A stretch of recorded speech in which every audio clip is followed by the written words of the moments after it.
뉴스 시작합니다. 김윤수입니다. 의대 증원 갈등 일촉즉발의 상황으로 치닫고 있습니다. 어제 전공의들이 총파업을 예고한 데 이어서 대한의사협회도 본격적인 집단 행동을 두고 논의에 나섰습니다. 이에 정부도 선처 없이 법적 조치하겠다는 입장에서 물러서지 않고 있어서 양측 간 정면 충돌이 예상됩니다. 현재 투쟁 방안 논의를 위해서 의협 지도부가 모여 있는 이 의협회관에 취재 기자 나가 있습니다. 홍란 기자, 투쟁 계획 나왔습니까? 네, 대한의사협회 비대위는 오늘 첫 회의를 열고 정부의 의대 증원을 막기 위한 투쟁 방안을 논의 중입니다. 지역 의사회와 개원의협회 대표 등이 참가했는데요. 집단 휴진을 비롯한 집단 행동의 규모와 개시 시점 등이 곧 결정될 것으로 보입니다. 우리에게 남은 선택은 오직 하나밖에 없다. 의대생, 전공의, 의대 교수, 공직의사, 개원의사 모든 회원이 총력 투쟁으로 정부의 야욕을 막아내야 한다.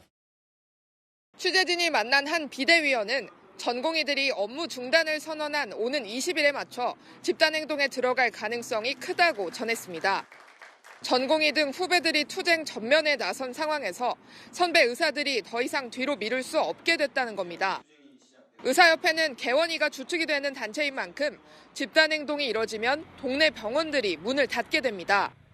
다만 모든 병의원들이 문을 닫는 전면 파업 가능성은 높지 않다고 덧붙였습니다. 앞서 빅5로 불리는 서울 지역 상급 종합병원 전공의들이 19일 사직서를 내고 다음 날인 20일부터 근무하지 않겠다는 계획을 내놨는데요. 여기에 전국 40개 의과대학 학생들도 전공의들이 업무 중단을 하겠다고 한 20일에 맞춰 동맹 휴학 및 이에 준하는 행동을 하기로 결정했습니다. 집단행동 움직임의 속도가 붙으면서 의료 대란에 대한 우려가 더 커지고 있습니다. 지금까지 의협회관에서 전해드렸습니다.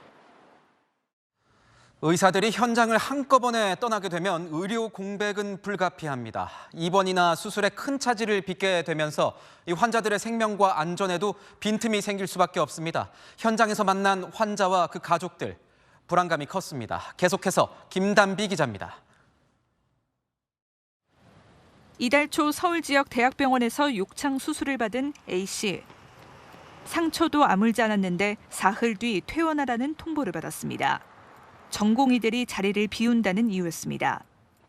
온라인에는 전공의가 없다는 이유로 예정된 입원을 못하게 됐다거나 다른 병원을 알아보라는 통보를 받았다는 글들이 이어졌습니다.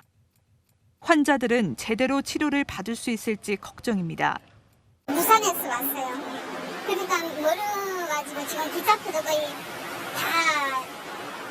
다 애매한 상태니까 조금 그렇더라고요. 걱정이 많이 되죠. 병원들은 대책 마련에 고심하고 있습니다. 상당수 병원들은 중증도 등을 따져 환자들의 입원과 수술 일자를 조정하고 있습니다. 한정된 의료 인력을 긴급 수술이나 중증 환자 입원에 우선 배치하겠다는 설명입니다. 정부는 전공의들이 현장을 이탈할 경우 즉각 업무 개시 명령을 내릴 방침입니다.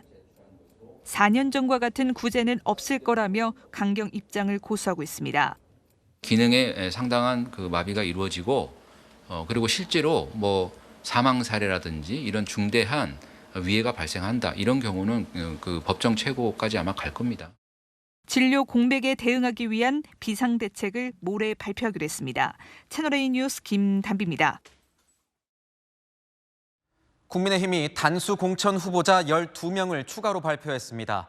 여당 텃밭으로 불리는 경남과 경북 29개 지역 가운데 9곳만 현역 의원이 공천을 받았습니다. 나머지 지역구는 경선이나 컷오프될 가능성이 높다는 뜻인 만큼 사실상 영남권 물갈이 수순이란 분석이 나옵니다. 정다은 기자 보도 보시고 아는 기자로 이어가겠습니다. 국민의힘이 오늘 경남, 경북과 대전 지역의 단수 공천자 12명을 추가로 발표했습니다. 경남은 전체 16곳 중 절반인 8곳이 단수 공천 지역입니다.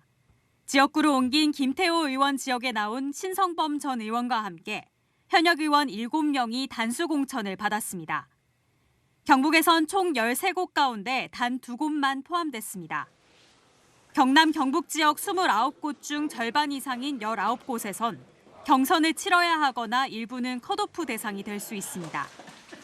다만 공관위는 인위적인 컷오프가 아니라 자연스러운 물갈이라는 점을 강조하고 있습니다. 교체율이 좀 자연스럽게 될 것 같습니다.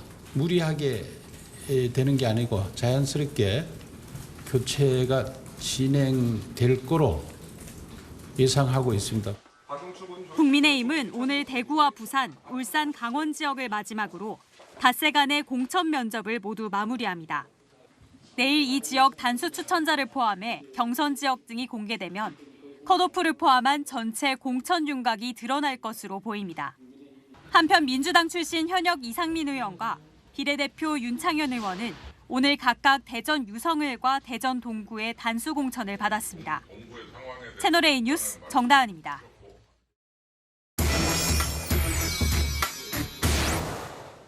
네, 아는 기자 정치부 유승진 기자 나왔습니다. 자, 유 기자, 오늘 국민의힘 단수 공천자 보니까 경북에서는 딱 2명만 나왔습니다. 네, 내부 경쟁이 치열했기 때문으로 보입니다. 특히 경북 지역 곳곳에서 현역 의원과 대통령과 인연이 있는 인사들 간 경쟁이 벌어지고 있거든요. 오늘 발표된 단수 공천 대상에서 빠진 지역들을 한번 살펴보죠. 먼저 김영식 의원 지역구인 경북 구미을, 윤석열 대통령의 복심으로 불리는 강명구 전 국정기획 비서관, 허성우 전 국민제안 비서관 등이 도전장을 냈습니다. 또 현역 박형수 의원 지역구에는요, 임종득 전 국가안보실 2차장 등이 공천을 신청했고요. 경북 김천에는 현역 송원석 의원에 맞서서 김호진 전 국토부 차관 등이 출사표를 냈습니다. 국민의힘의 양지로 통하는 경북에서 현역과 대통령 측근 인사들 간 집안 싸움이 치열한 거죠. 공천 잡음에 극도로 예민해 있는 여당 입장에선 안전한 선택을 했다, 이렇게 볼 수 있습니다. 경쟁력이 있는 후보들이 같이 공천 신청을 했기 때문에 이런 경우에는 단수 공천을 주기보다는 경선이라는 과정을 통해서 정리하는 것이 본선거에 도움이 됩니다. 그러면 대구, 부산, 이 대구, 부산 분위기는 어떻습니까? 네, 대구와 부산은 오늘 면접이어서요, 단수 공천은 이르면 내일 발표될 것으로 보입니다. 이곳도 현역과 대통령 측근 간 대결 구도가 있습니다. 현역 양금희 의원 지역구인 대구 북구갑 전광삼 전 대통령실 시민소통 비서관이 출사표를 냈고요. 부산 수영구에는 현역인 전봉민 의원과 친윤으로 불리는 장해찬 전 국민의힘 최고위원이 경쟁하고 있습니다. 국민의힘 강세 지역이다 보니 면접도 압박 분위기였다고 하더라고요. 희생할 생각이 없냐, 이 질문이 하나 있었고, 검직하는 것 자체가 목적이라면 뭐 할 수도 있는 일인데 승리 목적이라면 선거 코앞에 두고 옮기는 것은 너무 늦은 것이 아닌가 생각한다. 관심은 이제 현역 물갈이 비율일 텐데 아직 안 나온 거죠? 네, 지금까지 현역 의원 가운데 컷오프된 의원은 서정숙, 최영희 비례대표 의원 단 2명뿐이고요. 영남권 컷오프 현역 의원은 아직 공개되지 않았습니다. 지난 21대 총선 현역 의원 교체 비율은요, 약 44%였거든요. 이번에는 이 현역 중 하위 10%, 7명만 원천 공천 배제입니다. 그럼 이번엔 물갈이 폭이 더 적은 거 아니냐, 이렇게도 볼 수 있겠지만 그건 아닙니다. 경선을 통한 물갈이도 예정되어 있기 때문이죠. 하위 10에서 30%의 현역 의원, 동일 지역 3선 이상 의원은 경선 득표율을 깎거든요. 여기에 정치 신인에겐 현역 프리미엄 방지 차원에서 가점도 주고요. 이렇게 가점, 감점 다 받고 나면 최종 물갈이 비율은 44%를 넘길 수도 있는 거죠. 정영환 공관위원장도 교체율은 무리하지 않고 자연스럽게 될 것이라고 하더라고요. 이렇게 교체가 되면 현역들 반발이 거셀 것 같습니다. 네, 맞습니다. 아무리 시스템 공천이라고 해도 이 본선엔 티켓을 못 받는다면 4년을 더 기다려야 하니까요. 자칫하면 제3지대로 이탈하는 의원들이 나올 수도 있겠죠. 그래서인지 컷오프 발표를 앞두고 정영환 공관위원장 오늘 이런 당부를 하더라고요. 공천이 안 돼가지고 다른 데 갔다 왔다 갔다 하고 이런 부분이 그렇게 좋게 보이지는 않았어요. 컷오프 때도 한 번 더 참으면은 더 크게 이렇게 될 수 있는 거니까. 탈당해봤자 다음 공천 심사 때 오히려 경력에 도움이 안 될 거다. 그러니 참으라면서 대거 이탈 단속에 나선 겁니다. 영남권은 이 현역 의원이 가장 많은 만큼 결국 여기서 탈락자가 속출할 수밖에 없는데요. 어떻게 납득시키느냐가 중요할 것 같습니다. 네, 지금까지 아는 기자였습니다. 민주당은 모레부터 경선이 결정된 지역구에서 경선 투표를 실시합니다. 이르면 다음 주 안에 결과가 발표되는데 그러다 보니 후보자 간 경쟁이 가열되는 모습입니다. 특히 비명계 현역 의원과 친명계 예비 후보 간 대결이 치열합니다. 우현기 기자입니다. 민주당 비명계 황희 의원의 지역 사무실에 총선 공약이 크게 걸렸습니다. 어제 양천갑 예비 후보에 등록한 황 의원은 출마 선언문에서 민주당도 변해야 한다며 변화에 맞춰 달라진 진보 아젠다를 제시하겠다고 밝혔습니다. 문재인 정부 문체부 장관을 지낸 황 의원에게 도전한 건 친명계 이나영 예비 후보입니다. 이 후보는 이재명 대표의 경기도지사 인수위에 참여했는데 친명 마케팅을 전략적으로 펼치고 있습니다. 저는 이재명 대표님과 함께 걸어왔습니다. 억강무약, 대동세상 꼭 만들고 싶어 나왔습니다. 이곳 서울 광진갑은 제 뒤로 보시듯 비명계 3선 전해숙 의원이 현역으로 있는 곳인데요. 여러 친명 예비 후보들이 도전장을 내밀었습니다. 아직 경선자 발표가 나지 않은 광진갑에는 김선갑, 김성수, 문종철, 이정헌, 오현정, 박성호, 김용환 후보까지 예비 후보가 모두 7명. 이 중 일부 후보들은 현수막이나 SNS 등에서 이 대표와 친분을 과시하며 친명 마케팅에 나섰습니다. 무능한 윤석열 정권 심판하는 선거입니다. 대한민국 바로 세우는 일, 오현정과 이재명 대표가 함께하겠습니다. 민주당은 모레부터 경선 투표를 시작해 일부 지역은 이르면 다음 주 총선 후보가 결정되는 가운데 비명계와 친명계 사이 신경전은 당분간 계속될 전망입니다. 채널A 뉴스 우현기입니다. 개혁신당에선 파열음이 나고 있습니다. 지도부 회의를 갑작스럽게 연기한 데 이어서 오늘로 예고됐던 이준석 대표 긴급 기자회견도 돌연 취소됐습니다. 취재를 해보니 이준석 대표의 3가지 요구 사안이 발단이 됐습니다. 정현주 기자입니다. 오전 10시로 예고됐던 이준석 개혁신당 공동대표의 긴급 기자회견이 개최 1시간 전 돌연 취소됐습니다. 어제 최고위원회의가 갑작스레 연기된 후 이준석 대표가 기자회견까지 예고하며 지도부 간 갈등설이 불거졌던 상황. 회견 내용을 두고 이 대표는 막판까지 측근들과 회의를 한 끝에 일단 발길을 돌린 것으로 전해졌습니다. 이준석 대표가 이낙연 대표에게 제안한 건 3가지. 선거에 바람을 끌어올리기 위해 지도부 전원이 지역구 출마를 결의할 것과 선거 정책, 홍보 지휘 권한을 자신에게 줄 것. 논란의 인물은 비례대표 출마를 제안하자는 내용입니다. 논란의 인물은 전장현 시위를 놓고 이견을 보인 배복주 전 정의당 부대표를 염두에 둔 것으로 추정됩니다. 이낙연 대표 측은 요구를 거절했습니다. 이낙연 대표 측 핵심 관계자는 통합 당시 합의 사항들을 모조리 뒤엎는 내용이라 우리가 수용할 수 없는 조건이었다고 설명했습니다. 개혁신당은 늦어도 모레까지 공관위를 구성하고 다음 주 후보 공모에 나설 계획이었지만 내부 파열음만 노출되고 있는 상황. 이준석의 개혁신당하고 이낙연의 신당하고는 생리적으로 맞춰가 않은 정당이다.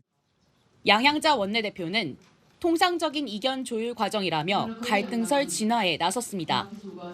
이런 가운데 새로운 미래 출신 김종민 최고위원은 내일 기자간담회를 예고하며 내용에 관심이 쏠리고 있습니다.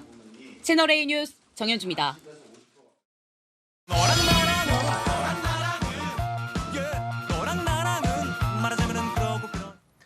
여랑야랑 정치부 이현재 기자와 함께하겠습니다. 첫 번째 주제 보겠습니다.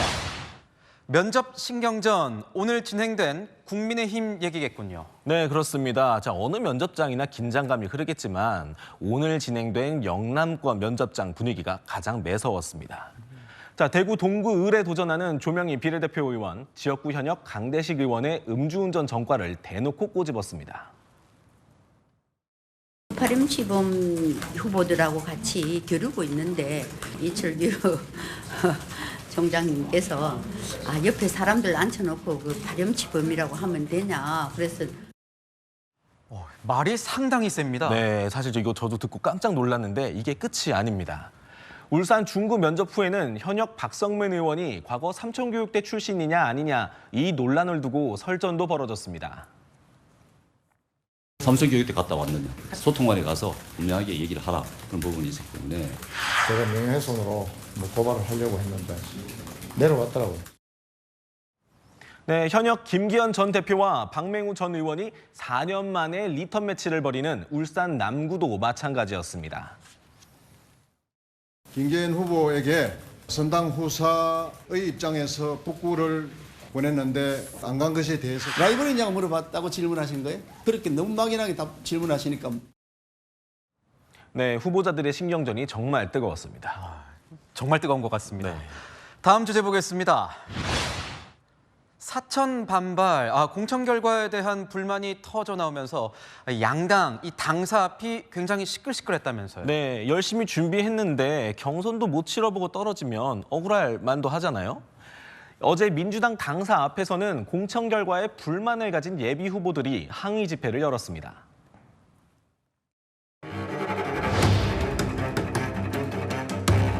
경선을 하지 않을 것이라고는 상상하지도 못했습니다. 다시 재심을 요청합니다. 1심에서 작당한 그 결과가 우리 눈앞에 펼쳐졌습니다. 그러면 국민의힘 쪽은 어떻습니까? 네, 김성태 전 의원이 공천 부적격 판정을 받은 뒤에 김 전 의원 지지자들이 면접 첫날 당사 앞으로 몰려가서 항의 집회를 열었습니다. 자, 어제는 경북 포항시 소재의 시민단체들이 지역구 현역인 김정재 의원의 공천 배제를 요구하는 집회도 열었습니다. 당사 안팎으로 정말 시끄러웠을 것 같습니다. 자, 마지막 주제 보겠습니다. 조국 박민식 전직 장관 2명이 보이는데 박 전 장관의 발언인 것 같습니다. 이 가려진 말 뭡니까? 네, 내란 선동입니다. 신당 창당을 선언한 조국 전 법무부 장관이 광주에서 한 말을 박민식 전 국가보훈부 장관이 비판한 건데요. 자, 조 전 장관이 어떤 말을 했는지부터 들어보시죠. 검찰 독재 정권과의 싸움에 맨 앞에 서겠습니다. 윤석열 정권을 하루라도 빨리 종식시키는 것이 국리 민복의 길입니다. 이 윤석열 정부 비판이야 야권 정치인이라면 못할 말은 아니지 않습니까? 네, 그렇지만 지금 박 전 장관이 지적하는 지점은 조기 종식 이 부분입니다. 자, 헌법이 보장하는 대통령 임기 5년을 부정하는 말을 하면 되겠냐 이런 겁니다. 그게 내란 선동이에요. 조기 종식할 수 있는 방법은 총칼로 쿠데타 일으키는 거나 또 무슨 억지로 탄핵하는 것밖에 없잖아요. 박 전 장관은 조 전 장관이 국회의원 배지를 달아 감옥행을 피해보려고 이런 위험한 말까지 한다고 날을 세웠습니다. 이제 총선까지 53일 남았는데요. 당선이 간절한 건 알겠지만 정쟁이 난무하는 정치권은 국민 신뢰를 얻기 어렵겠죠. 남은 시간만이라도 민생에 집중하는 선의의 경쟁을 기대하겠습니다. 네, 지금까지 여랑야랑이었습니다. 이번 사태는 이강인 선수를 광고 모델로 쓰는 이 기업들에까지 그 불똥이 튀고 있습니다. 모델을 바꾸지 않으면 불매 운동에 나서겠다는 글이 쏟아지고 있습니다. 계속해서 정현우 기자입니다. 이강인 선수가 모델로 등장하는 KT 광고 영상입니다. 이 선수를 광고에서 빼지 않으면 통신사를 바꾸겠다는 누리꾼들의 댓글이 쏟아지고 있습니다. KT는 2019년부터 이강인 선수를 후원 중입니다. 서울 홍대 매장에 이강인 존까지 만들며 이 선수를 적극적으로 후원해왔고 지난달 16일엔 후원 재계약도 했습니다. 하지만 불매 여론에 전국 대리점 매장에 부착돼 있던 이 선수 광고물을 어제 뗐습니다. KT는 여론이 거센 만큼 후원 계약에 대한 재검토가 이뤄지고 있다면서도 후원을 끊어 어린 선수에게 타격을 줘야 할 사안인진 고심 중이라고 밝혔습니다. 이강인 선수가 전속 모델인 치킨 프랜차이즈 업체에도 불똥이 튀었습니다. 해당 업체의 공식 소셜미디어에는 악성 댓글이 대거 달렸습니다. 최근까지 이 선수 광고물이 전면에 부착돼 있던 치킨 매장은 오늘 찾아가 보니 광고물을 모두 제거한 상태였습니다. 불매운동이 확산하면서 이 선수가 소속된 파리 생제르맹을 후원 중인 파리바게뜨도 곤혹스러워하고 있습니다. 구단과의 후원 계약일 뿐 이강인 선수를 직접 후원한 적도 이강인 마케팅을 한 적도 없다는 겁니다. 여론 악화로 기업들이 광고 계약을 해지할 경우 이 선수가 물 위약금은 수십억 원 규모에 이를 것으로 보입니다. 채널A 뉴스 정현우입니다. 대리기사 행세를 하면서 차량에 탄 뒤 운전자를 흉기로 위협한 40대 남성이 경찰에 붙잡혔습니다. 이 남성은 이후 택시를 타고 도망을 갔는데 이 택시기사를 흉기로 위협한 뒤 돈을 내지 않고 또 도망갔습니다. 김지윤 기자입니다. 주택가 골목을 서성이는 한 남성. 한 건물 주차장에 들어와 나가려던 차를 멈춰 세우더니 조수석에 탑승합니다. 그 순간 차에 타고 있던 남성은 운전석 문을 열고 불이 나게 도망칩니다. 조수석에 탔던 남성도 이내 유유히 현장을 빠져나갑니다. 오늘 오전 6시 50분쯤 서울 역삼동의 한 빌라 주차장에서 30대 남성이 모르는 사람에게서 흉기 위협을 당한 모습입니다. 갑자기 다가온 남성의 손에는 흉기가 들려 있었습니다. 대리기사 불렀냐고 해가지고 부른 적 없습니다 이렇게 얘기했는데 타자마자 바로 가슴 안에 있는 칼을 딱 들고 저를 이제 어떻게 하려고 경찰은 이 남성을 도주한 지 7시간 만에 서울 은평구의 한 주택가 골목에서 특수 강도등 혐의로 체포했습니다. 남성은 범행 직후 택시를 타고 도주했는데 흉기로 기사를 위협한 뒤 택시비 2만 원을 내지 않고 도주를 이어갔습니다. 택시기사의 신고로 경찰이 남성을 쫓으면서 앞선 범행까지 드러난 겁니다. 당시 남성은 차를 훔쳐 도주할 생각이었는데 조작이 미숙해 운전을 할 수 없었던 것으로 전해졌습니다. 또 남성은 지난 14일에도 대리운전 후 손님의 금품을 빼앗은 혐의도 받고 있습니다. 경찰은 공범 여부와 함께 정확한 범행 동기를 조사 중입니다. 채널A 뉴스 김지윤입니다. 서울의 한 놀이터에 야생 멧돼지 무리가 나타났습니다. 총 6마리가 놀이터를 휘젓고 다녔는데 모두 사살됐습니다. 최재원 기자입니다. 어제 오후 서울 도봉구 북한산 국립공원에 위치한 놀이터. 이 놀이터를 찾은 건 등산객이나 인근 주민이 아닌 산에서 서식하는 멧돼지들이었습니다. 멧돼지들은 놀이터 시설물들을 물어뜯는 등 이곳저곳을 약 20분 동안 누볐습니다. 인근 소방서에 멧돼지들이 출몰했다는 신고가 접수된 건 어제 오후 5시 55분쯤. 놀이터에서 400m만 내려가면 바로 사람들의 주거지가 있는 곳이어서 자칫 인명피해나 재산피해가 발생할 가능성도 있었습니다.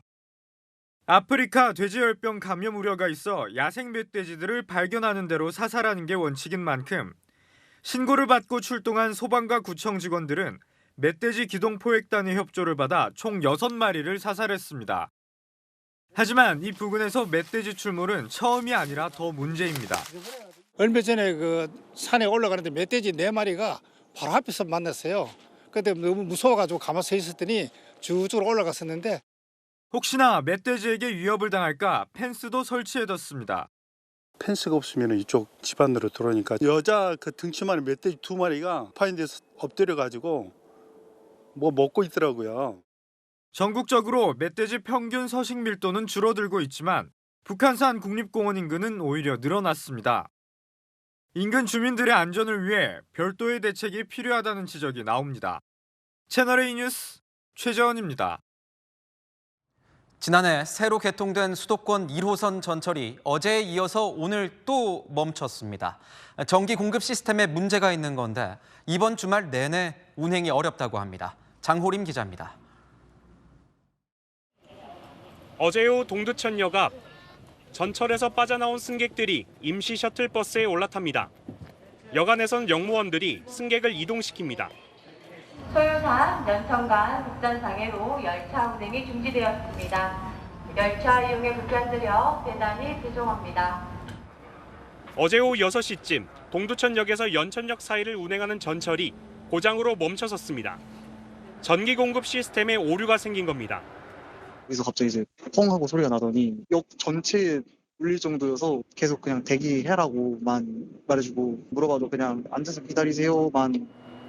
우리말 안내를 알아듣지 못한 외국인 승객이 하염없이 열차를 기다리기도 했습니다.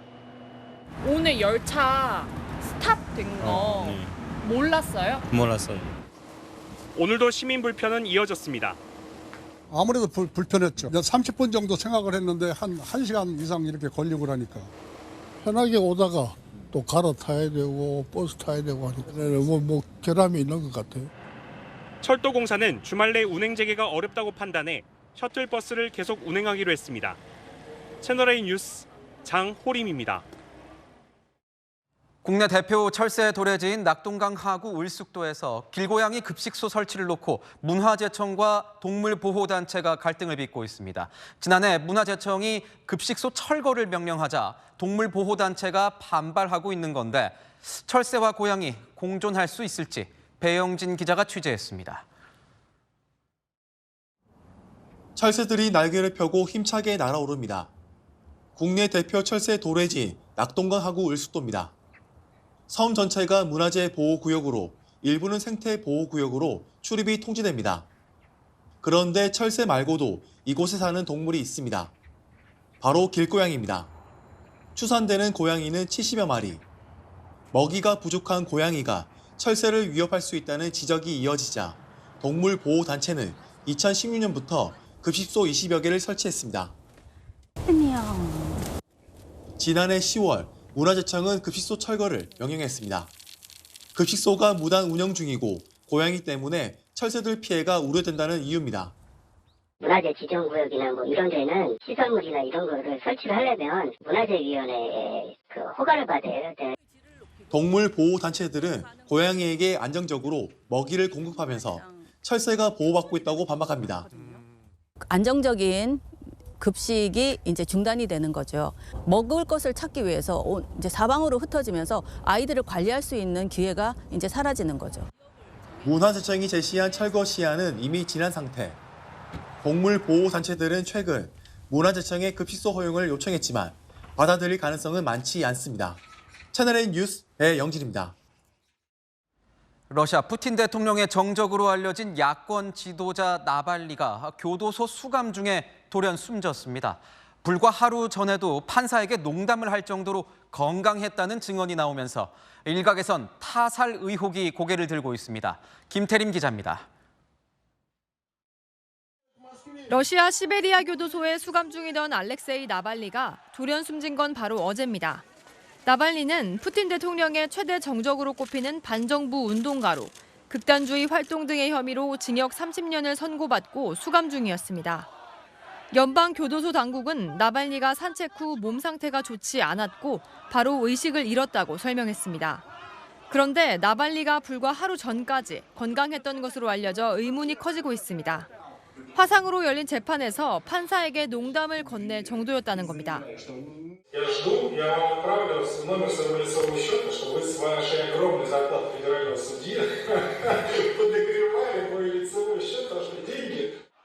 이틀 전 면회 때도 모든 게 괜찮았다는 게 나발리 변호인의 증언입니다. 나발리는 푸틴 대통령의 5번째 대선 출마 선언 이틀 전인 지난해 12월 6일 갑자기 행방불명됐는데 원래 수감돼 있던 제6교도소에서 혹독한 환경으로 악명 높은 현 교도소로 이감된 사실이 3주 만에야 밝혀지기도 했습니다. 나발리는 4년 전에도 러시아 공항 카페에서 차를 마신 뒤 의식을 잃었다가 회복한 적이 있습니다.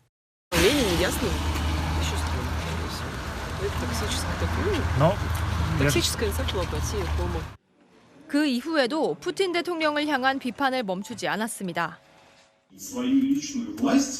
Путин терзает соседнюю страну, убивает людей там и сейчас бросает в эту. 미국 등 서방은 푸틴 대통령에게 책임이 있다며 강하게 비판했지만 크렘린궁은 억측이라고 반박했습니다. 채널A 뉴스 김태림입니다.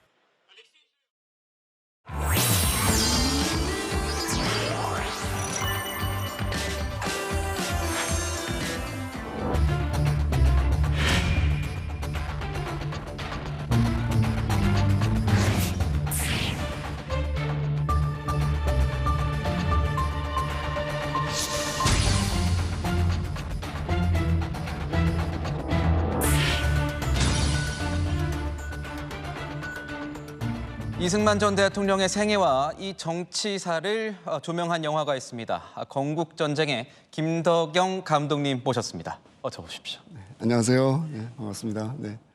이 건국전쟁이라는 영화는 어떤 작품입니까? 오랜 시간 동안 이승만이라는 단어 자체, 이승만이라는 존재 자체는 금기어였어요, 우리 사회에서. 그거를 머릿속에 갖고 사실은 20대를 보내고 30대를 보내고 40대를 보냈습니다. 근데 아주 우연한 기회에 북한이 그렇게 이승만을 죽이기를 하는 걸 보면서 왜 이럴까를 들여다봤어요. 우리가 갖고 있는 정치인에 대한 어떤 선입견, 그리고 잘못된 정보와 인식, 이것이 이승만 대통령을 잔인하고 비인간적인 인물로 만들어 놓은 것이 아닌가. 좀 더 그 객관적인 사실성에 우리가 좀 더 이렇게 좀 주목할 필요가 있지 않나. 그래서 저는 상대적으로 이번에 한번 제대로 한번 사실성에 한번 그 싸움을 한번 해보자. 그런 의미로 한 3년 반 동안 이 영화의 객관적 자료들을 찾는데 굉장히 좀 주력을 했죠. 정말 뜻밖에도 많은 사람들이 이제 좀 도움을 같이 주시고 같이 자료를 찾아주시고 특히 미국에 있는 교민분들이 정말 많이 도와주셨어요. 그래서 그런 분들의 도움 덕분에 조금 더 수월하게 정말 귀중한 자료들이 많이 발굴됐어요, 이번에. 가장 대표적인 게 1954년 8월 2일 날 이승만 대통령이 그 맨하탄에서 퍼레이드를 하거든요. 네. 전쟁이 끝난 지 1년밖에 안 됐어요. 우리나라가 그 당시에 아프리카의 나라들과 비슷한 정도로 굉장히 경제적으로 낙후되었고 사실상 뭐 희망도 없어 보이는 그런 나라였죠. 근데 그런 나라의 대통령이 미국의 심장인 맨하탄에서 행진을 하는 거예요. 근데 중요한 건 뭐냐면 이거를 우리가 아무도 관심을 갖지 않았기 때문에 이 자료를 처음 보는 거예요, 대한민국에서 국민들이. 정치권 일각에서는 이 영화 관람 열풍까지도 불고 있다 이런 보도도 나오고 있거든요. 이런 관심은 어떠세요? 굉장히 흥미로운 사회적 현상이죠. 사실은 정치권에서 이렇게 큰 바람이 불 것까지도 사실 예상을 못했어요. 토지개혁 부분에서 한동훈 비대위원장의 발언을 정말 중요하게 비중 있게 다뤘어요, 진짜로. 1950년의 농지 개혁이야말로 대한민국이 여기까지 오게 된 가장 결정적 장면 중 하나였다고 생각합니다. 그 토지개혁 덕분에 지주계급이 사라지고 만석군의 나라가 결국에는 이병철, 정주영 이런 이 어떤 경제 영웅들이 탄생할 수 있는 기본적인 토양을 만들었다.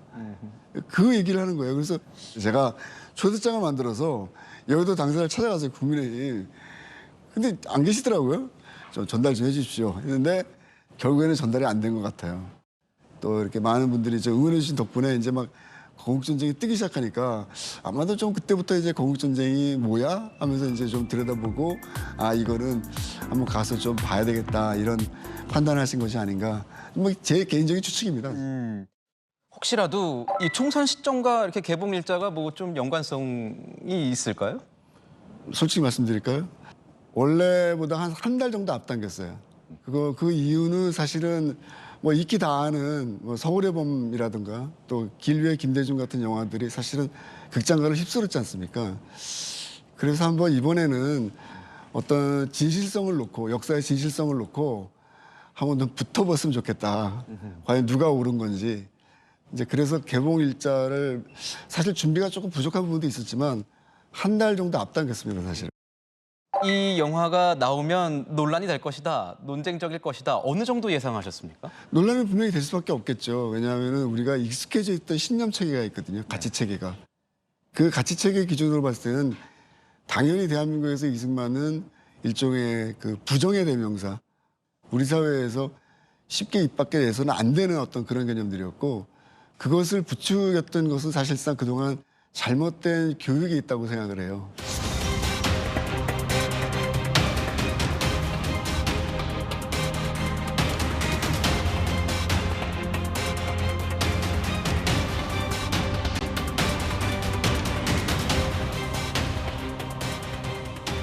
다9 혁명 때문에 하야하지 않았느냐. 그걸 또 미화할 수는 없는 거 아니냐. 이런 얘기도 있습니다. 이런 반론들에 대해서는 어떻게 보십니까? 3.15 부정선거는 명백하게 불법 선거입니다. 3.15 부정선거는 사실상 명백하게 이승만과 직접적인 관련이 없어요. 4월 19일 날 이제 많은 사람들이 죽고 다치지 않았습니까? 경찰이 발표를 하면서 4일 후에 이승만 대통령이 서울대학교 병원을 찾아가요. 부정자들을.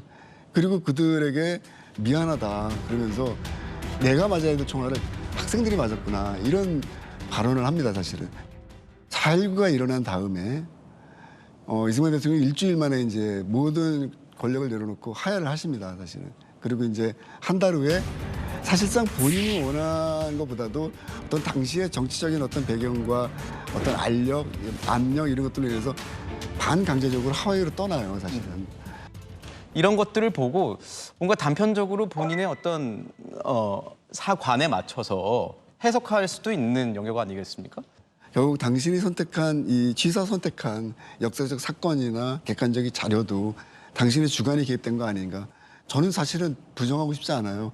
사실상 무슨 뭐 제가 역사학자도 아니기 때문에 무슨 사관이 있거나 뭐 그런 것들은 아니고요, 사실은. 네. 저는 다큐멘터리 영화 감독으로서 눈으로 직접 볼 수 있는 시각적 정보와 시각적 증거 자료가 나타나지 않는다면 사실상 다큐멘터리 감독은 자신의 발언을 할 수가 없어요, 세상을 향해서.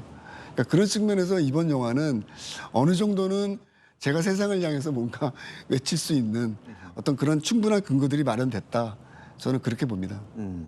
처음에 이 영화를 만든다고 했을 때 주변에서 만류하거나 이런 분들도 많았을 것 같아요. 다 반대했어요. 다 반대했습니다. 네. 저희 집사람이 항상 저를 도와주고 있는데 저희 집사람이 말렸어요. 이거 자칫 잘못하다가 어떻게 또 뭐 폐가 망신하는 거 아니냐. 뭐 이런 얘기까지 나왔으니까. 아니 근데 어떻게 다큐멘터리 감독이 되신 거예요? 아니, 철학과를 전공하셨잖아요. 철학과 전공한 건 정말 행운인 것 같아요, 생각해보니까. 진짜로. 다른 거 했으면은 뭐 경제, 경영 이런 거 했으면은 못했을 것 같아요. 근데 이제 저는 사실 제가 전공을 철학한 걸 굉장히 감사하게 생각하는 이유가 달은 질문을 던지는 학문이거든요. 제가 알기로. 다큐멘터리도 지금 보면 질문을 던져야 되거든요. 다음 작품으로 혹시 그러면 약간 좀 어떤 의미도 있으면서 상업적인 것도 이런 거 좀 하고 싶으세요? 아니요, 저는 그런 생각 전혀 없어요. 그런 생각은 없고 아직 뭐 솔직히 결정은 안 됐지만 사실은 한 3년 전서부터 좀 주목하고 있었던 사건이 하나 있어요. 어떤 사건? 그러니까 이제 제1교포 북송 사건. 제1교포의 북송 사건. 네, 이게 일본에서 하는 제1교포들이 이제 게임에 빠져갖고 북한으로 가요. 지상 낙원인 줄 알고 갔다가 현실이 그게 아니니까 거기서 뭐 저항하다가 뭐 수용소에 끌려가서 죽기도 하고 일본으로 탈출해서 다시 일본으로 돌아오기도 하고 좀 안타까운 또 우리 좀 삶이죠, 우리. 오픈 인터뷰에서 내가 한번 내 속마음을 얘기해 보겠다. 저는 다큐멘터리 영화 하면서 좀 많이 그러니까 울보였다.